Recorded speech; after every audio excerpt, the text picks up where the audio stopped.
अस्सलामुअलैकुम, उम्मीद है आप खैरियत से हैं। मैं Nasir Suhaib Adobe Illustrator online training की नई वीडियो के साथ हाज़िर हूँ। हमारी आज की वीडियो टाइप टूल से मुताल्लिक़ है। So let's get started. जैसा कि मैंने अपनी पहली वीडियो में बात की थी कि ग्राफिक डिज़ाइनिंग में 4 इम्पॉर्टेंट एलिमेंट्स होते हैं, जिनमें शेप्स, कलर्स, इमेजेस और चौथा जो एलिमेंट होता है दैट इज़ टेक्स्ट, यानी तहरीर, लिखाई। फॉर एग्ज़ाम्पल हम कोई लोगो बनाते हैं तो उस लोगो में हमारी कंपनी का नाम। सिमिलरली हमने अगर कोई फेसबुक पोस्ट बनानी है, कोई बैनर बनाना है, तो उसमें जो लिखा हुआ जो हमारा टेक्स्ट होगा वो सारा भी बहुत इम्पॉर्टेंट होता है। और आज की जो हमारी वीडियो लेक्चर है वो उसी टाइप टूल के हवाले से ही है, टाइपिंग के हवाले से है कि हमें अपने डिज़ाइंस में टाइपिंग अगर करनी हो तो किस तरीके से की जाएगी और उसके क्या फ़ीचर्स होंगे। तो टाइप टूल हमारे पास यहाँ पे टूल बार में ये टी की शक्ल में मौजूद है। टूल बार में इसका आइकॉन भी टी है और इसका कीबोर्ड शॉर्टकट भी टी ही है। मैं यहाँ आपको लिख देता हूँ टी। ठीक हो गया जी। मैं अपने कीबोर्ड से टी प्रेस करके भी टाइप टूल लेके आ सकता हूँ और मैं चाहूँ तो यहाँ पे क्लिक करके भी टाइप टूल ला सकता हूँ। ऑलराइट, जिस वक्त हम टाइप टूल पे क्लिक करते हैं तो ये हमारे पास स्क्रीन पे आप देख सकते हैं ये एक स्पेशल किस्म का एक कैरेक्टर आ गया है। ये हमारे टाइप टूल को शो करता है। अब यहाँ पे हमारे पास 2 ऑप्शंस होती हैं। पहली ऑप्शन तो ये कि मैं यूँ क्लिक करके ड्रैग कर लूँ। अच्छा, ये जो मैं क्लिक करके ड्रैग कर रहा हूँ तो इसमें आप लोग देख सकते हैं कि इसने ऑटोमेटिकली कुछ टेक्स्ट लिखा हुआ है। ये डमी टेक्स्ट आप इसे कह लें, ठीक है जी। लॉरेम इप्सम डमी टेक्स्ट होता है। ये प्लेस होल्डर, आप इसे ख़त्म कर दें और अपनी मर्ज़ी से कुछ लिख सकें। लेकिन अभी कहने का मकसद ये है, जो आपको चीज़ बतानी है वो ये है कि आप टाइप टूल लेके इस तरह ड्रैग करके ये बॉक्स नहीं बनाएंगे। ये बॉक्स बेसिकली टेक्स्ट बॉक्स होता है, ठीक है जी। और टेक्स्ट बॉक्स नॉर्मली जब हमने पैराग्राफ्स की सूरत में काफ़ी कोई टेक्स्ट, फॉर एग्ज़ाम्पल अगर हम कोई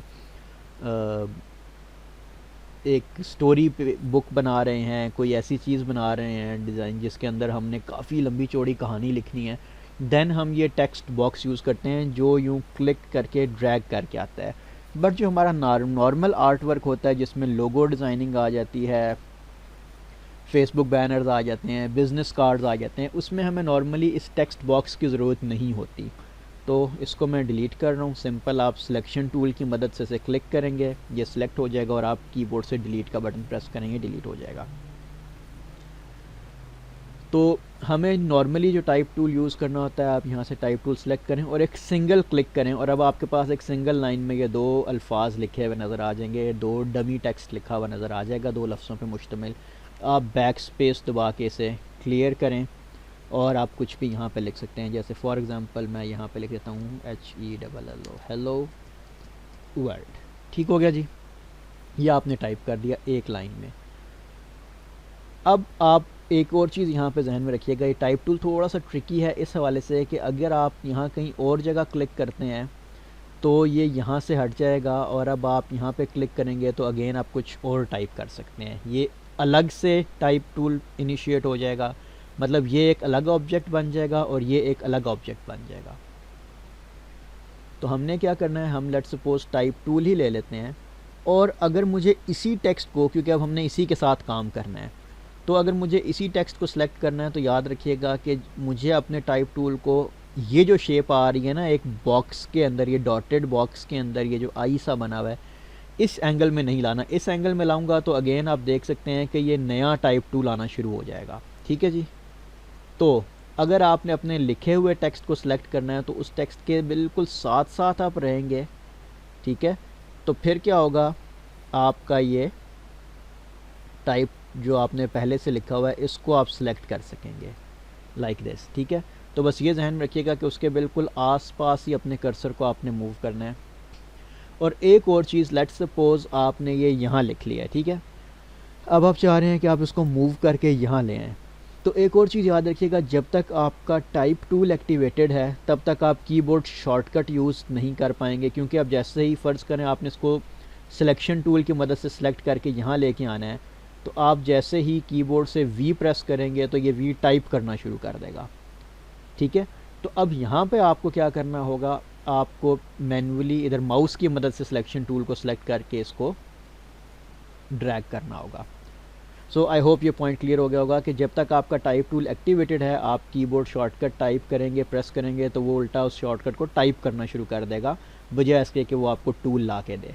तो इसलिए आपको टाइप टूल जब एक्टिवेट हो तो आपको यहाँ माउस क्लिक से ही अपने टूल्स को सिलेक्ट करना पड़ेगा।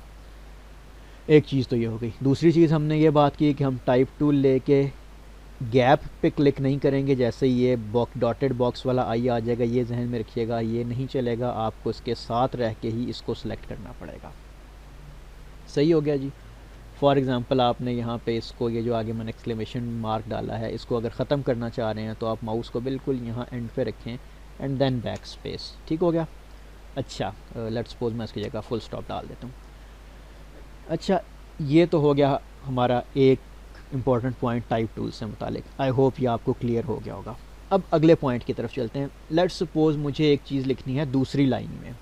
हेलो वर्ल्ड के नीचे मैं इलस्ट्रेटर लिखना चाह रहा हूँ या एडोबी इलस्ट्रेटर लिखना चाह रहा हूँ। तो अब दूसरी लाइन में जाने के लिए मैं इसी एग्जिस्टिंग में, जब भी मेरा जो कर्सर, ये जो ब्लिंक कर रहा होता है, दिस इज़ कॉल्ड कर्सर। ठीक है, ये जो ब्लिंक कर रहा होता है इसे हम कर्सर बोलते हैं। अभी आप देख सकते हैं कि मेरा कर्सर इसी टेक्स्ट के साथ ब्लिंक कर रहा है, इट मीन्स ये भी इसी का हिस्सा है। अब मैं जैसे ही एंटर दबाऊंगा ये अगली लाइन में चला जाएगा। सो enter is for new line. ये ठीक हो गया। ये मैंने 2 लाइनों पे मुश्तमिल एक टेक्स्ट लिख लिया है। अब हम इसको कुछ थोड़ा एडिट वगैरह करके देखते हैं। सही हो गया जी। मैं यहाँ से सिलेक्शन टूल ले लेता हूँ, इसको मैं मूव कर रहा हूँ, यहाँ थोड़ा साइड पे रख रहा हूँ। टाइप टूल के हवाले से जो हमारे पास मज़ीद फ़ीचर्स आते हैं वो कैरेक्टर की विंडो के अंदर आते हैं। किस विंडो के अंदर आते हैं जी? कैरेक्टर विंडो के अंदर। कैरेक्टर विंडो या पैनल। तो ये कैरेक्टर विंडो या पैनल कहाँ से आएगा? आप ऊपर कंट्रोल बार में देख सकते हो, यहाँ पे आपको कैरेक्टर लिखा नज़र आ रहा है, इस पर आप क्लिक करोगे आपको कैरेक्टर पैनल आपके सामने यहाँ पे ऊपर ही ओपन हो जाएगा। ठीक है, या इसका कीबोर्ड शॉर्टकट है कंट्रोल टी। टाइप टूल के जो शॉर्टकट्स हैं उनमें टी ही इस्तेमाल हो रहा है। टाइप टूल का अपना शॉर्टकट भी टी है, इसका आइकॉन भी टी है, और अगर आपने इसका कैरेक्टर पैनल लेके आना है जिसके अंदर हम मुख्तलिफ फ़ीचर्स इसके देखने वाले हैं, तो उसका शॉर्टकट भी कंट्रोल टी है। मैं यहाँ पे लिख लेता हूँ कैरेक्टर विंडो या पैनल, और इसका शॉर्टकट है कंट्रोल टी। ठीक हो गया जी। ऑलराइट, अब ये कैरेक्टर पैनल आ रहा है हमारे पास। अच्छा, इसमें आप एक चीज़ पॉइंट नोट कर लीजिएगा, बहुत से पैनल्स में हमारे पास ये होगा कि इनिशियली जो पैनल्स आते हैं हमारे पास वो ज़रा मुख्तसर आते हैं, थोड़े छोटे आते हैं। तो ये जो आपको ऑप्शन नज़र आ रही है ना, ये जो मेन्यू बार सा नज़र आ रहा है 3 लाइनों वाला, आप इस पर क्लिक करेंगे तो आपको शो ऑप्शंस की ऑप्शन नज़र आएगी। आप इसके ऊपर क्लिक करते हैं, जब आप शो ऑप्शंस पे क्लिक करेंगे तो आप देख सकते हैं ये पैनल फुल एक्सपैंड हो गया है। तो ये जनाब हमारा जो शो ऑप्शन है ये खुल जा सिम है। मैं इस पर क्लिक करूँगा तो अगर शो हुई हुई ऑप्शंस तो हाइड हो जाएंगी, और अगर हाइड हुई हैं तो वो ऑटोमेटिकली शो कर देगा। तो ये चीज़ आपने ख्याल रखना है, ये आगे कई पैनल्स में हमारे पास ये शो ऑप्शंस वाला, ये खुल जा सिम वाला बटन इस्तेमाल होगा। अच्छा जी, टाइप टूल में जो हमारे पास सबसे पहली इम्पॉर्टेंट चीज़ है that is called font, FONT font. Font क्या होती है? फ़ॉन्ट होता है कि ये जो हमारा टाइप टूल है, ये जो हमारा टेक्स्ट है, ये हमें दिखता किस तरह है, लिखने में कैसा नज़र आ रहा है। जैसे हर बंदे की हैंड राइटिंग मुख्तलिफ होती है, इस तरह फ़ॉन्ट्स भी मुख्तलिफ तरह की होती हैं, देखने में मुख्तलिफ लगती हैं। ये जो पहला एरो आपको नज़र आ रहा है ये है फ़ॉन्ट फैमिली, इस पर आप क्लिक करेंगे तो आपको मुख्तलिफ फ़ॉन्ट्स नज़र आ जाएंगी। ऊपर वो फ़ॉन्ट्स हैं जो रिसेंटली इस्तेमाल हुई हैं, और इसी तरह नीचे इसने आगे अल्फ़ाबेटिकली फ़ॉन्ट्स लिखी हुई हैं, ABC एंड ऑनवर्ड्स। ये आप यहाँ साइड से स्क्रॉल बार से फ़ॉन्ट्स को स्क्रॉल कर सकते हैं। आप माउस के व्हील के थ्रू फ़ॉन्ट को स्क्रॉल कर सकते हैं। व्हील से आप सब वाकिफ़ ही होंगे, माउस के राइट और लेफ़्ट क्लिक बटन के दरमियान जो है वो एक छोटा सा व्हील लगा हुआ होता है। ठीक है, तो ये हमारे पास मुख्तलिफ़ किस्म की फ़ॉन्ट्स मौजूद हैं। अभी जो फ़ॉन्ट इसके ऊपर अप्लाई हुई है उसका ये नाम आपको यहाँ पे बता रहा है, एरियल नाम है इस फ़ॉन्ट का। हम मज़ीद फ़ॉन्ट्स को भी यहाँ से देख सकते हैं। एरियल राउंडेड है, एरिस्टा है, एरिस्टा लाइट, बेस्कवल, मुख्तलिफ फ़ॉन्ट्स हैं। अच्छा, इसमें फ़ॉन्ट्स के हवाले से मैं एक ज़िमनी सी बात आपको बताता चलूँ कि फ़ॉन्ट्स, कुछ फ़ॉन्ट्स हमारे पास होती हैं बिल्कुल प्लेन, जिनमें आप देख रहे हैं कि सिंपल स्ट्रेट फ़ॉन्ट्स हैं, और कुछ फ़ॉन्ट्स हमारी होती हैं जैसे ये बेस्करवाइल फ़ॉन्ट है, इसमें आप देख रहे हैं कि आपके जो कैरेक्टर्स हैं उनके साथ ये छोटी छोटी ये डैशेस आई हुई हैं। These dashes are known as serifs. ठीक है जी। तो कुछ फ़ॉन्ट्स हमारे पास सेरिफ फ़ॉन्ट्स होती हैं जैसे ये आप देख रहे हैं, और कुछ फ़ॉन्ट्स हमारे पास जैसे एरियल फ़ॉन्ट है, इसमें देख रहे हैं कि यहाँ पे कोई डैश नहीं है, ना एच पे ना एल पे। सिमिलरली ए आई सब के ऊपर किसी के पास कोई डैश नहीं है, जबकि बेस्करविल में आप देख रहे हैं कि आई के साथ भी आगे डैशेस निकली हैं, एल के साथ भी, यू एस के साथ भी ये बनी हुई हैं। तो दीज आर सेरिफ्स। और तो ये जो हमारे पास बेस्करवाइल फ़ॉन्ट है, this is known as a serif font. और ये जो एरियल फ़ॉन्ट है, this is known as sans serif. Sans means without, I think ये फ्रेंच वर्ड है सांस। तो सांस सेरिफ मीन कि वो फ़ॉन्ट्स जिनके साथ सेरिफ नहीं होते। तो either we have serif font और we have sans serif font. इनके मुख्तलिफ यूज़ होते हैं। नॉर्मली आजकल जो फ़ॉन्ट्स ज़्यादातर इस्तेमाल हो रही हैं, जो ज़रा मॉडर्न कंसिडर की जाती हैं, वो सांस सेरिफ फ़ॉन्ट्स ज़्यादा कंसिडर की जाती हैं, ये बग़ैर सेरिफ के जो होती हैं। अगर आपने कोई विंटेज स्टाइल चीज़ बनानी है तो वहाँ पे आप सेरिफ वाली फ़ॉन्ट्स इस्तेमाल करते हैं, या आपने अगर कुछ जगहों पे हमें सेरिफ और सांस सेरिफ का एक मिक्स यूज़ करते हैं, कम्बिनेशन यूज़ करते हैं। तो ये हमारे पास मुख्तलिफ फ़ॉन्ट्स हैं। ये एक Helvetica, that is a very professional fonts. ये फ़ॉन्ट्स के हवाले से मैं आपके साथ एक छोटी सी वीडियो या आर्टिकल एक सेपरेट सा शेयर करूंगा, जिसमें हम सिंपल सिर्फ टाइपोग्राफी के हवाले से बात करेंगे। That is going to be an additional bonus content for you, कि टाइपोग्राफी और फ़ॉन्ट्स को हम कैसे यूज़ कर सकते हैं अपने आर्ट वर्क के अंदर। अभी का जो हमारा वीडियो है ये that is related to type tool, के टाइप टूल एक्चुअली क्या है, कि हम टाइपिंग को कैसे एडिट वगैरह कर सकते हैं। तो अभी हम सिर्फ उसी पे स्टिक करते हैं। तो हम एक कोई भी फ़ॉन्ट ले लेते हैं। फॉर एग्ज़ाम्पल मैं यही हेलवेटिका फ़ॉन्ट ही, बल्कि कैलिबरी फ़ॉन्ट यूज़ कर लेता हूँ। कहाँ गई जी, CAL, देयर वी गो जी। ये हमारे पास कैलिबरी, ये भी एक अच्छी डिसेंट सी फ़ॉन्ट है। अच्छा, फ़ॉन्ट फैमिली के नीचे हमारे पास ये कुछ फ़ॉन्ट स्टाइल की ऑप्शन मौजूद हैं। इसमें आप एक चीज़ याद रखिएगा, मैंने इस वक्त ये सारे टेक्स्ट को इकट्ठा इस सिलेक्शन टूल की मदद से सिलेक्ट करके रखा है। अगर मैं अपने टेक्स्ट को सिलेक्ट नहीं करूँगा तो ये चीज़ें अप्लाई नहीं होने वाली हैं। आप देख सकते हैं कोई फ़ॉन्ट में कोई चेंजिंग नहीं आ रही, कोई कुछ नहीं हो रहा। तो याद रखिएगा, आपको अपने टेक्स्ट को सिलेक्ट करना ज़रूरी है। चाहे तो सिलेक्शन टूल से कर लें, चाहे तो आप टाइप टूल लेके ये इसके बिल्कुल करीब से आके ऐसे इसको सिलेक्ट कर लें जैसे आपको रिक्वायर हो। फ़िलहाल हम सिलेक्शन टूल की मदद से इसको सिलेक्ट कर लेते हैं। अच्छा, तो हम बात कर रहे थे, हमने फ़ॉन्ट फैमिली तो चूज़ कर ली Calibri. Now we have font style. Font style क्या होता है, इस पर अगर आप क्लिक करें तो आपको मुख्तलिफ स्टाइल मिलेंगे। जैसे लाइट, ये देख रहे हैं थोड़ी लाइट वेट हो गई है। लाइट इटालिक, इटालिक इफेक्ट ये होता है कि फ़ॉन्ट थोड़ी तिरछी हो जाती है। आप देख सकते हैं हल्की सी राइट साइड को तिरछी हो गई है। Regular means normal. इटालिक में देख रहे हैं वो ऊपर वाली लाइट इटालिक थी, मतलब थोड़ी बारीक कर दी थी इसने, और इटालिक कर दी थी। ये इटालिक है, मतलब रेगुलर साइज़ ही रहेगा इसका, लेकिन फ़ॉन्ट थोड़ी तिरछी हो जाएगी। ये ठीक हो गया। सिमिलरली एक ऑप्शन हमारे पास है बोल्ड। बोल्ड का मतलब फ़ॉन्ट थोड़ी हैवी हो गई है, ठीक है, जैसे मार्कर से लिखी गई है। Then we have bold and italic combine. अच्छा, फ़ॉन्ट स्टाइल्स के हवाले से आपको एक और चीज़ बताता चलूँ। कई फ़ॉन्ट्स के साथ आपको ये स्टाइल्स नहीं मिलेंगे। जैसे लेट्स सपोज़ मैं यहाँ पे एक फ़ॉन्ट ले रहा हूँ इम्पैक्ट। ये इम्पैक्ट फ़ॉन्ट ऑलरेडी काफ़ी हैवी किस्म की फ़ॉन्ट है, जैसा कि आपको देखने में ही नज़र आ रही होगी। ठीक है जी, ये इम्पैक्ट फ़ॉन्ट काफ़ी हैवी फ़ॉन्ट है। और अब मैं इस पर क्लिक करता हूँ तो यहाँ पे हमें सिर्फ एक रेगुलर की ऑप्शन नज़र आ रही है। कोई बोल्ड, कोई इटालिक, कोई लाइट वगैरह, कोई इस तरह की ऑप्शंस नहीं दिख रही। तो कहने का मकसद ये है कि जो फ़ॉन्ट स्टाइल्स हैं ये बेसिकली फ़ॉन्ट्स के अपने अपने फ़ीचर्स होते हैं। जिन्होंने फ़ॉन्ट्स बनाई हैं उन्होंने किसी फ़ॉन्ट को स्टाइल्स के साथ बनाया होगा, कोई फ़ॉन्ट विदाउट स्टाइल्स बनी होगी। तो इसका ताल्लुक आपके सॉफ्टवेयर के साथ नहीं है, इसका ताल्लुक फ़ॉन्ट के साथ है। फ़ॉन्ट अगर अपने स्टाइल्स लेके आई है तो आपको मिल जाएंगे स्टाइल्स, वरना नहीं मिलेंगे। फ़ॉन्ट्स कहाँ से डाउनलोड करनी है वो भी मैं आपको आगे एक लेक्चर में आपके साथ एक शेयर कर दूँगा। फ़िलहाल हमारे पास जो इलस्ट्रेटर के अंदर जो फ़ॉन्ट्स मौजूद हैं हम उन्हीं को लेके आगे चलते हैं। ये जो कैलिबरी फ़ॉन्ट है ये हमारे सिस्टम की फ़ॉन्ट होती है, ये इलस्ट्रेटर जब हम इंस्टॉल करते हैं तो ये साथ हमें मिल जाती है। सो आई होप के फ़ॉन्ट और फ़ॉन्ट स्टाइल्स क्लियर हो गए। उससे नीचे आते हैं, that is the font size. आप यहाँ से फ़ॉन्ट साइज़ बड़ा या छोटा कर सकते हैं।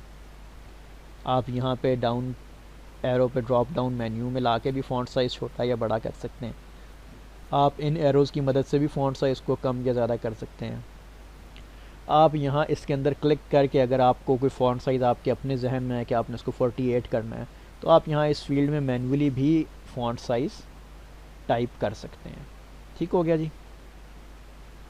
और आप इसके अंदर माउस क्लिक करके माउस व्हील को नीचे या ऊपर करके भी इन वैल्यूज़ को कम या ज़्यादा कर सकते हैं। अच्छा जी, तो ये था हमारे पास फ़ॉन्ट साइज़। अब थोड़ा आगे चलते हैं। लीडिंग क्या होता है जी? लीडिंग है जनाब, हमने चूँकि ये टेक्स्ट 2 लाइंस में लिखा है तो इस पे लीडिंग भी अप्लाई हो सकती है। Leading means the gap between 2 lines. ये जो पहली और दूसरी लाइन के बीच का ये जो गैप है दैट इज़ कॉल्ड लीडिंग। और आप एक और चीज़ देख रहे होंगे, मैं जैसे जैसे फ़ॉन्ट साइज़ बढ़ा रहा हूँ उनके दरमियान में लीडिंग भी बढ़ती जा रही है, और जैसे जैसे फ़ॉन्ट साइज़ कम हो रहा है लीडिंग भी कम हो रही है। ठीक है। अच्छा, फॉर एग्ज़ाम्पल मुझे फ़ॉन्ट साइज़ तो ये 30 ठीक है, लेकिन मैं बीच में गैप कम करना चाह रहा हूँ तो मैं यहाँ से लीडिंग को कम कर सकता हूँ। अगेन इन बटन्स की मदद से कर सकता हूँ, इसके अंदर क्लिक करके व्हील की मदद से कम या ज़्यादा कर सकता हूँ, इस ड्रॉप डाउन मेन्यू से कम या ज़्यादा कर सकता हूँ, या अपनी मर्ज़ी से कोई वैल्यू दे के टाइप कर सकता हूँ। सो ये थी हमारे पास लीडिंग। लीडिंग के बिल्कुल नीचे हमारे पास मौजूद है ट्रैकिंग। ट्रैकिंग क्या होती है जी? ट्रैकिंग होती है हरूफ या अल्फाज के बीच में गैप। जैसे HELLO ये हरूफ हैं, H इज़ एक हर्फ, E एक और हर्फ है। अब इनके बीच में जो गैप है, फिर E और L के बीच में जो गैप है, फिर इन दोनों L के बीच में जो गैप है, L और O के बीच का जो गैप है, ये गैप जो है ये कहलाता है ट्रैकिंग। इसी तरह हेलो और वर्ल्ड के बीच में जो ये गैप है ये भी ट्रैकिंग कहलाता है। बेसिकली जितनी बीच की स्पेसिंग है ये सब ट्रैकिंग कहलाती है। इस वक्त ट्रैकिंग की डिफ़ॉल्ट वैल्यू 0 पे सेट है। अगर आप ट्रैकिंग की वैल्यू बढ़ाते जाएंगे तो आप देख रहे हैं कि हरूफ और अल्फाज दोनों के बीच का गैप बढ़ रहा है। ठीक हो गया। तो आप ट्रैकिंग को कम या ज़्यादा कर सकते हैं अगर करना चाहें, आपके टेक्स्ट की रिक्वायरमेंट हो तो। अच्छा, ट्रैकिंग के साथ ही हमारे पास एक और ऑप्शन मौजूद है, that is called Corning. Corning होती है सिर्फ 2 कैरेक्टर्स के बीच का गैप। अभी मैं इस पर क्लिक करूँगा तो आप देख सकते हैं ये सारी वैल्यूज़ ऑफ हैं, और मैं यहाँ पे कोई वैल्यू अगर एंटर करता भी हूँ तो वो वैल्यू अप्लाई नहीं हो रही। ठीक है, क्योंकि अभी मैंने सारा टेक्स्ट इकट्ठा सेलेक्ट किया हुआ है, टेक्स्ट बॉक्स की मदद से ये सारा सेलेक्ट किया हुआ है। जबकि कर्निंग जो है वो सिर्फ बिलखसूस 2 कैरेक्टर्स के बीच में अप्लाई होती है। फॉर एग्जांपल मैं कहता हूँ कि ये आर और ए यहाँ से थोड़े से क्लोज़ हैं, बाकी सारे हरूफ के दरमियान बड़ा मुनासिब गैप है, लेकिन आर और ए जो हैं ये यहाँ से इन दोनों के सर ज़रा नज़दीक नज़दीक हैं। मैं इनको भी थोड़ा सा फासला ज़्यादा देना चाह रहा हूँ। तो अब मुझे क्या करना होगा, मुझे टाइप टूल लेना पड़ेगा, यहाँ ताक के आर और ए के बीच में निशाना बांधना पड़ेगा। अब मेरा कर्सर आर और ए के बीच में है तो आप देख सकते हैं कि ये कर्निंग की वैल्यू भी इनेबल हो गई है। ये देखें, अब इस तरह आप देख भी सकते हैं इनके बीच में कर्निंग -9 है, ये -10 है। ये फ़ॉन्ट की अपनी सेटिंग हुई होती है कर्निंग। इसके बीच की जो कर्निंग है वो -21 है, तो मैं इसको कम कर देता हूँ, मैं इसको -5 करके देख लेता हूँ। तो ये देखें आर और ए के बीच का गैप बढ़ गया है। अगर मैं इसको 0 कर दूँ तो ये गैप थोड़ा और बढ़ जाएगा। मैं अगर इसको बढ़ाता जाऊँ तो आप देख सकते हैं ये आर और ए के बीच का गैप बढ़ा है। बहरहाल इतना ज़्यादा भी नहीं करना, हमें बस उतना गैप चाहिए जो बाकी हरूफ के मुनासबत से हो, बस तनासब एक बरकरार रखना है। तो लेट्स मेक इट 0, एक रीज़नेबल सा गैप है। तो ये हमारे पास कहलाती है जी कर्निंग। अब कर्निंग के बाद हमारे पास नीचे ये 2 चीज़ें हैं। ये 2 चीज़ें जनाब एक्सपर्ट्स कहते हैं कि इन 2 चीज़ों से बचना चाहिए। ये है वर्टिकल स्केल, ये आपके फ़ॉन्ट को वर्टिकली बड़ा कर देगी खींच के। तो देख रहे हैं फ़ॉन्ट की सारी लुक ख़राब हो रही है, उसका सत्यानाश हो रहा है। तो सियाने कहते हैं कि जी इससे बचना है आप लोगों ने, ये फ़ॉन्ट के साथ जुल्म है। इसकी ज़रूरत हमें कब पड़ सकती है, जब आपको फ़ॉन्ट के साथ स्पेशली आपने कुछ और इफ़ेक्ट्स लगाए हो, जैसे हम आगे बात करेंगे, डिस्टॉर्ट वगैरह किया हो फ़ॉन्ट को, कुछ इस तरह का काम किया हो जहाँ आपने फ़ॉन्ट को ऑलरेडी कोई फ़ंकी या बड़ा कैजुअल या बड़ा फ़नी सा या क्रेज़ी किस्म की कोई लुक दे दी है ना, तब तो आप ये काम कर सकते हैं। लेकिन अगर आप नॉर्मल कुछ लिख रहे हैं, कोई ब्रोशर में कोई चीज़ लिख रहे हैं, कोई लोगो बना रहे हैं जिसमें आपको सिंपल एक स्ट्रेट वर्ड लिखना है, तो वहाँ पे काइंडली ये काम ना करें। हाँ, अक्सर ऐसा होता है हमारे यहाँ, क्लाइंट्स कहते हैं यार ये ऊपर नीचे थोड़ी सी जगह बची हुई है तो ज़रा फ़ॉन्ट को खींच के बड़ा कर दो। तो अब क्लाइंट कह दे तो मजबूरी है, कोशिश करें क्लाइंट को कन्विंस करने की कि यार इससे फ़ॉन्ट की लुक ख़राब हो जाएगी, आर्ट वर्क की लुक ख़राब हो जाएगी। लेकिन अगर फिर भी वो इंसिस्ट करे तो चलें, मजबूरी है, फिर क्या कर सकते हैं। लेकिन पर्सनली कोशिश करें कि आप ज़्यादा से ज़्यादा इस चीज़ को अवॉइड करें। ता वक्त ये है कि आपने लाजमी अपने टेक्स्ट को कोई फ़नी, फ़ंकी या क्रेज़ी लुक ना दे दी हो। इसी तरह ये हॉरिजॉन्टल स्केलिंग है, ये हमारी फ़ॉन्ट को हॉरिजॉन्टली फैला देगी। तो आप देख सकते हैं सारी लुक ख़राब हो गई है, तो अगेन इसको अवॉइड कीजिए। अब ये हमारे पास एक बेस लाइन शिफ्ट है। बेस लाइन क्या होती है, ये जो लाइन आपको नज़र आ रही है। अब अगर मैं अगेन टाइप टूल लेके किसी एक कैरेक्टर को सिलेक्ट करता हूँ तो ये बेस लाइन अभी 0 पॉइंट है। मैं इसको बढ़ा सकता हूँ तो वो टेक्स्ट उड़ता उड़ता ज़रा हवा में चला जाएगा, और अगर मैं इसको नीचे कर दूँगा तो ये टेक्स्ट नीचे आ जाएगा। अगेन ये भी बहुत ज़्यादा इस्तेमाल नहीं होता जब तक वही बात है आपने ता वक्त ये कि टेक्स्ट को लाजमी कोई ऊपर नीचे इस तरह लहरी किस्म का टेक्स्ट बनाना ना हो, लहरदार किस्म का। सिमिलरली ये रोटेशन है, ये किसी भी कैरेक्टर को रोटेट कर देती है, तो इसकी भी बहुत ज़्यादा हमें कोई ख़ास इम्प्लीमेंटेशन नहीं होती। बेसिकली जो हमारा ज़्यादातर इस्तेमाल हो रहा होता है वो लीडिंग, ट्रैकिंग और फ़ॉन्ट साइज़ का ही हो रहा होता है इसके अंदर। बाकी मेन एज सच कोई चीज़ें इस्तेमाल नहीं हो रही होती। अगेन मैं सारा टेक्स्ट दोबारा सेलेक्ट कर लेता हूँ सिलेक्शन टूल की मदद से। मैं बार बार सिलेक्शन टूल और इस मैनुअल सिलेक्शन में स्विच कर रहा हूँ ताकि आपको एक आइडिया मिलता रहे कि आप टेक्स्ट को किन तरीक़ों से सिलेक्ट कर सकते हैं। ये है जी हमारे पास ऑल कैप्स। ऑल कैप्स का मतलब है जो कुछ आपने लिखा है सारा बड़ी ABC में कन्वर्ट हो जाएगा। अभी आप देख सकते हैं सिर्फ H कैपिटल है, W कैपिटल है, A कैपिटल है और I कैपिटल है, बाकी सब स्मॉल में है। तो अगर आपने सारा कुछ स्मॉल में लिख दिया है और आप इसको कैपिटल करना चाह रहे हैं तो आपको इसको मिटा के दोबारा कैपिटल में टाइप करने की ज़रूरत नहीं है। आप यहाँ से ऑल कैप्स ऑन कर दें, वो सारा कैपिटल में हो जाएगा। इसे क्लिक करेंगे तो ऑफ हो जाएगा। सिमिलरली हमारे पास ये एक ऑप्शन है that is called small caps. Small caps का क्या मतलब होता है, ये देखें मैं इस पर क्लिक करता हूँ। अगेन सारी इसने ABC बड़ी कर दी है। कैप्स इसने सब पे लगाया, कैप्स मीन कैपिटल ABC, सब ABC कैपिटल हो गई है। लेकिन हुआ क्या है कि जो पहला हर्फ है वो साइज़ में भी बड़ा है, बाकी के जो हरूफ हैं वो साइज़ में पहले से छोटे हैं, है सब कैपिटल में। तो ये जो इफ़ेक्ट होता है ना, this effect is called small caps. अच्छा, इसी तरह इसके साथ ये सुपरस्क्रिप्ट और सबस्क्रिप्ट हैं, इसको हम देखते हैं। उससे पहले हम अंडरलाइन देख लें। ये अगर आपने किसी भी टेक्स्ट को अंडरलाइन करना हो तो आप यहाँ से अंडरलाइन कर सकते हैं। यार अंडरलाइन किए तो थोड़ी सी मुझे इसकी लीडिंग बढ़ानी पड़ेगी। अच्छा, और ये है स्ट्राइक थ्रू, ये बीच में लकीर खींच देता है। अगेन कोई ज़्यादा इस्तेमाल होने वाली चीज़ नहीं है।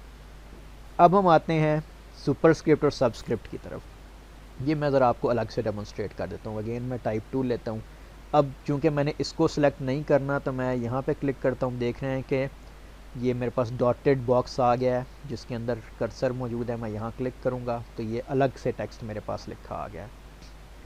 मैं इसको सिलेक्ट करता हूँ, ये स्मॉल कैप्स ऑफ कर देता हूँ। अब मैं यहाँ पे लिखता हूँ जी हम सब लोग वाकिफ़ हैं, जैसे फॉर एग्जांपल अक्सर लोग हम में से अलजबरा पढ़ा हुआ होगा। अच्छा, मैं अंडरलाइन भी पहले ऑफ़ कर दूँ। हाँ जी, हमने A plus B whole square. अब होल स्क्वायर यूँ ऊपर छोटा सा 2 डला हुआ होता है। अब मैं क्या करूँगा, मैं यहाँ से सुपरस्क्रिप्ट ऑन करूँगा, ठीक है। और अब मैं जब 2 प्रेस करूँगा तो ये देखेंगे ऊपर छोटा सा 2 लिखा आ जाएगा। तो अगर आपने कोई चीज़ इस तरह ऊपर छोटी लिखनी हो, दैट इज़ कॉल्ड सुपरस्क्रिप्ट, और ये यहाँ से हो जाएगी। अब आगे आपने अगर कुछ नॉर्मल लिखना है like A plus B whole square is equal to 25 या कुछ भी, अब इस तरह आपने लिखना है तो अब वो सारा ही सुपरस्क्रिप्ट में जा रहा है। तो आप इसको एक बार ऑफ़ कर दें, अब आगे आपका कर्सर नॉर्मल हो जाएगा, तो आगे आप नॉर्मल लिख सकते हैं। ये था हमारे पास सुपरस्क्रिप्ट। इसी तरह हमारे पास एक सबस्क्रिप्ट है। जैसे हम सब अक्सरियत को बल्कि ऑलमोस्ट सबको पता होगा H2O पानी का केमिकल फार्मूला है। अब इसमें भी 2 इस तरह नहीं होता, बेसिकली 2 हमारे पास जो होता है वो नीचे को छोटा सा लिखा हुआ होता है। तो अगेन ये आप यहाँ से सबस्क्रिप्ट ऑन करेंगे H2। अब ये O भी सबस्क्रिप्ट में जा रहा है, तो मैं इसको ऑफ़ कर दूंगा ताकि आगे मेरा कर्सर नॉर्मल हो जाए। तो ये हमारे पास सबस्क्रिप्ट और सुपरस्क्रिप्ट का इस्तेमाल है। आई होप यहाँ तक हमारा सारा सिलसिला क्लियर हो गया होगा टेक्स्ट टूल के हवाले से।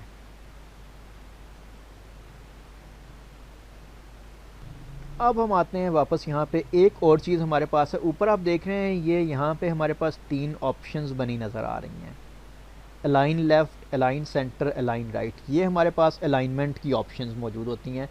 अगर किसी वजह से आपको यहाँ ऊपर कंट्रोल में नज़र ना आ रही हों तो you don't have to worry, आप यहाँ आप यही बात है कैरेक्टर पैनल के साथ ही आपको पैराग्राफ पैनल मिलेगा, इसमें ये आपको अलाइनमेंट की ऑप्शंस मिल जाएंगी, लेफ़्ट, सेंटर, राइट, बल्कि आपको इनफैक्ट एक चौथी अलाइनमेंट जस्टिफाई भी मिल जाएगी। जस्टिफाई 3 तरह की मिल जाएगी। तो ये क्या होती हैं, इनको एक नज़र मार लेते हैं जी। ये है हमारे पास लेफ़्ट अलाइनमेंट। लेफ़्ट अलाइनमेंट का मतलब ये है कि ये दोनों जो हमारी लाइंस हैं ये लेफ़्ट साइड से बिल्कुल बराबर में हैं, राइट साइड से आगे पीछे हैं। So this is called left alignment. इसी तरह ये हमारे पास सेंटर अलाइनमेंट है, इसको मैं क्लिक करूँगा। अच्छा, ये इलस्ट्रेटर का पता नहीं क्या फ़ीचर है कि मैं जब अलाइनमेंट पे हम क्लिक करते हैं तो ये टेक्स्ट को भी साथ में एक आपस में तो अलाइन करता ही है, साथ में आर्ट बोर्ड के हिसाब से भी उठा के आगे पीछे फेंक देता है। तो खैर अब हम टेक्स्ट पे ध्यान दें अगर, तो ये जो हमारी ऊपर वाली लाइन है और ये नीचे वाली लाइन ये सेंटर के हिसाब से डिस्ट्रीब्यूट हो गई हैं। तो this is called centre alignment. ये थी लेफ़्ट अलाइनमेंट जो लेफ़्ट साइड से बराबर थी बिल्कुल। ये है सेंटर अलाइनमेंट जो सेंटर से बराबर हैं। तीसरी है राइट अलाइनमेंट। ये क्या करेगा जी, ये आपके टेक्स्ट को राइट साइड से बराबर कर देगा। देन वी हैव सबसे आखिरी जस्टिफाई अलाइनमेंट। जस्टिफाई अलाइनमेंट क्या होगी, जस्टिफाई अलाइनमेंट वो होती है कि आपके टेक्स्ट को दोनों साइडों से बराबर कर देता है, लेकिन अभी चूंकि टेक्स्ट में अगर माइनर सा गैप हो तो ये काम करेगी, अदरवाइज़ ये अलाइनमेंट ज़्यादा काम नहीं आती। जब गैप ज़्यादा होगा तो प्रॉपरली जस्टिफाई नहीं करेगा ये उसको। तो हम नॉर्मली लेफ़्ट, सेंटर या राइट अलाइनमेंट के ऊपर ही फोकस करते हैं। आपका मेन फोकस भी इसी के ऊपर ही होगा आगे काम करते हैं समय इंशाल्लाह। तो ये थी हमारे पास लेफ़्ट, सेंटर और राइट अलाइनमेंट। अगेन ये हमारे पास जो हैं ये इंडेंट्स हैं, ये पैराग्राफ के लिए इस्तेमाल होते हैं। और अभी हम फ़िलहाल चूँकि पैराग्राफ से रिलेटेड डिज़ाइनिंग हम ऐसा नहीं करेंगे और ना ही इसका इतना ज़्यादा इस्तेमाल होता है, तो फॉर द टाइम बीइंग हम इसको स्किप करते हैं। अभी की वीडियोस में हम उन चीज़ों को कवर करेंगे जो हमारे पास मोस्ट फ्रीक्वेंटली यूज़ होने वाली हैं, ये जिनसे रिलेटेड हमें प्रोजेक्ट्स ज़्यादा मिलते हैं। तो उस हवाले से हमारे पास ये कैरेक्टर पैनल और ये लेफ़्ट, सेंटर और राइट अलाइनमेंट्स ही ज़्यादा इस्तेमाल होती हैं। तो ये था हमारे पास पैराग्राफ पैनल। मैं इसको कैरेक्टर पैनल, इसको मैं क्लिक करूँगा, ऑफ़ हो जाएगा। किसी भी टाइम मुझे ज़रूरत पड़े मैं अपने कीबोर्ड से Ctrl+T प्रेस कर सकता हूँ और ये वापस ऑन हो जाएगा। और अगर मैं चाहूँ तो मैं इसको यहाँ उठा के फ़िक्स भी कर सकता हूँ। ये मैंने उठा के यहाँ राइट साइड पे थोड़ा सा इधर क्लिक लेके आऊँगा, मूव करूँगा तो ये देख रहे हैं ये नीली लाइन आ गई है। इट मीन्स के यहाँ पे डॉक हो जाएगा, यहाँ फ़िक्स हो जाएगा। और मैं इसको कोलैप्स कर सकता हूँ और मज़ीद भी मुख्तसर कर सकता हूँ। तो ये कैरेक्टर पैनल हो गया, ये पैराग्राफ, और ये ग्लिफ्स का पैनल ओपन टाइप। इसकी खैर हमें ज़रूरत नहीं है एज सच कि इसकी, नॉर्मली हमारा काम कैरेक्टर पैनल्स हो गया। तो अगर हम चाहें तो मैं इसको मुस्तकिल यहाँ पे फ़िक्स भी कर सकता हूँ। और अगर ना Ctrl+T तो खैर मेरे पास कीबोर्ड पे है ही। अच्छा, अब अगर टेक्स्ट का कलर चेंज करना हो तो सिंपल ये जो फिल कलर है आप इस पर क्लिक करें, कोई भी कलर ले लें, तो ये आपके टेक्स्ट का कलर भी चेंज हो जाएगा। टेक्स्ट के ऊपर आप स्ट्रोक भी लगा सकते हैं, बट वो अच्छा नहीं लगता और उसकी कुछ वजूहात हैं। स्ट्रोक का जब हम एक पूरा लेक्चर करेंगे जिसमें सिर्फ़ और सिर्फ हम स्ट्रोक्स का ही जिक्र करेंगे, तो उसमें आपको ज़्यादा अच्छा आइडिया होगा टेक्स्ट के साथ स्ट्रोक लगाने का। अभी 1 पॉइंट का स्ट्रोक तो फिर कुछ गुजारा कर रहा है, लेकिन अगर मैं स्ट्रोक बढ़ाना शुरू कर दूँ तो ये आप देख सकते हैं टेक्स्ट का सत्यानाश हो रहा है। तो टेक्स्ट पे इस तरह स्ट्रोक हम बहुत कम लगाते हैं, ज़रूरत बहुत हुआ तो 1 पॉइंट का स्ट्रोक लगा सकते हैं, ज़्यादा हैवी स्ट्रोक नहीं लगाना चाहिए। और वैसे खैर टेक्स्ट पे ज़्यादा स्ट्रोक इतना सूटेबल लगता भी नहीं है, अनलेस कि आपने कोई स्पेशल कोई चीज़ इस तरह की ना बनानी हो। तो ये था हमारे पास टाइप टूल के हवाले से, सिंपल टाइप टूल था। आई होप कि ये आपको क्लियर हो गया होगा। ऑलराइट जी, अब हम टाइप टूल में एक चीज़ और करते हैं आगे, and that is type on a path. Type on a path का मतलब है कि किसी शेप या किसी सर्कुलर पाथ के ऊपर हमने अगर कोई चीज़ टाइप करनी हो, टेक्स्ट को कर्व करना हो। फॉर एग्ज़ाम्पल मैं ये एक सर्कल ले रहा हूँ, ठीक है। अब मैं इस सर्कुलर पाथ में टेक्स्ट को लिखना चाह रहा हूँ, सही है। तो मैं क्या करूँगा, अब मैं यहाँ से टाइप टूल लेने की बजाय इसी के ऊपर थोड़ा लॉन्ग क्लिक करूँगा तो मेरे पास type on a path tool यहाँ पे शो हो जाएगा। या मैं राइट क्लिक करूँगा तो ये मेरे पास फ्लाई आउट मेन्यू आ जाएगी, यहाँ से मैं टाइप ऑन अ पाथ ले लूँगा। इसको मैंने क्लिक किया। अब मैं जैसे ही अपने माउस को यहाँ लेके आऊँगा सर्कल की बाउंड्री पे, तो ये मुझे शो करवा रहा है पाथ। अब मैं यहाँ क्लिक करूँगा तो सर्कल गायब हो गया और एक डमी टेक्स्ट मेरे पास आ गया। अगेन मैं यहाँ पे इसको ख़त्म करता हूँ, मैं सिंपल लिखता हूँ टाइप ऑन अ पाथ, ऐसे ही बस एक जुमला लिख देते हैं। हम अपना डमी टेक्स्ट लिख लेते हैं फ़िलहाल। अब ये लिखा जा चुका है, बट आप देख सकते हैं कि ये बैलेंस नहीं है, सर्कल के बराबर नहीं है। यहाँ पे दो तरीके हैं, एक तो हम सिलेक्शन टूल लेके सर्कल को पकड़ के घुमा दें, बट वो रिकमेंडेड नहीं है। रिकमेंडेड तरीका क्या है कि आप डायरेक्ट सिलेक्शन टूल लें। आपको ये 1, 2 और 3 हैंडल्स नज़र आ रहे हैं, आप अपने टेक्स्ट को इन हैंडल्स की मदद से एडजस्ट करें।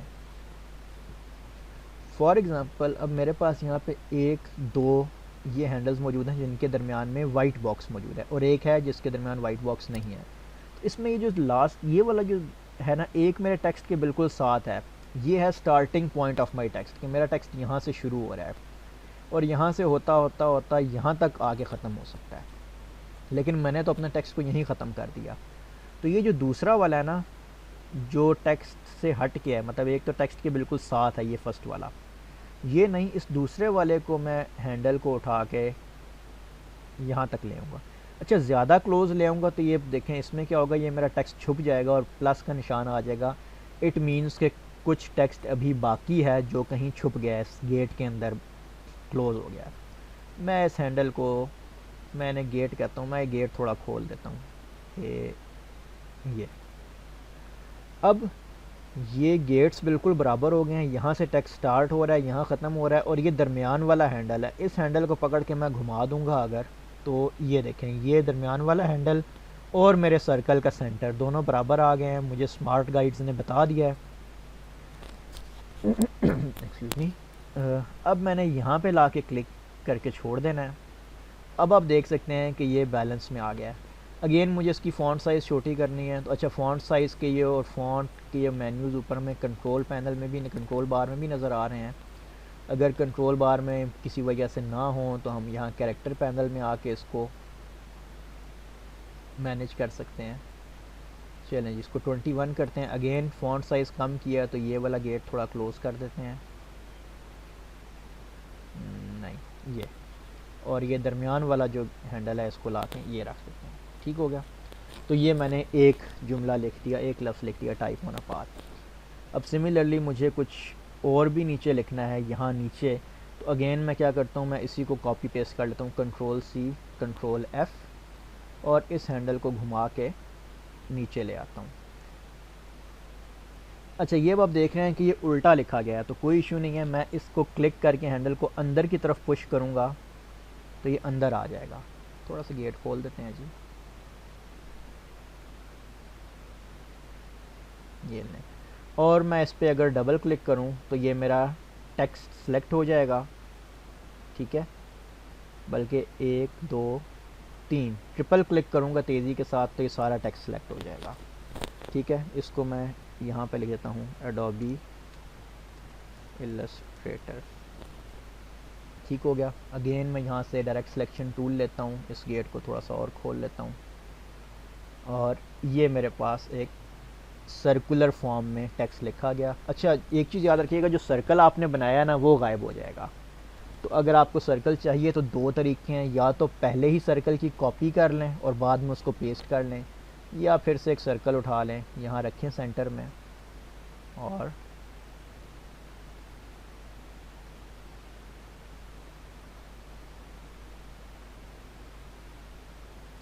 ड्रा कर लें। इसको पीछे भेज दें, अरेंज सेंड टू बैक।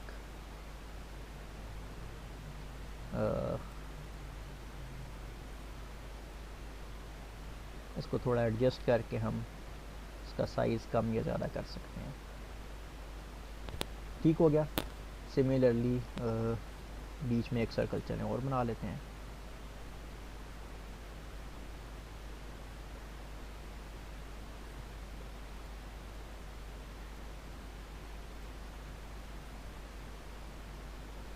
तो ये हमने टाइप ऑन अ पाथ भी कर लिया। हमने अपने टेक्स्ट को गोल में लिख लिया। अगेन मैं इसे क्लिक करके इसका कलर चेंज कर सकता हूँ, इसकी फ़ॉन्ट चेंज कर सकता हूँ, फ़ॉन्ट साइज़ चेंज कर सकता हूँ। वो सारे इफ़ेक्ट्स मैं इसके ऊपर अप्लाई कर सकता हूँ जो अभी हमने पढ़े हैं।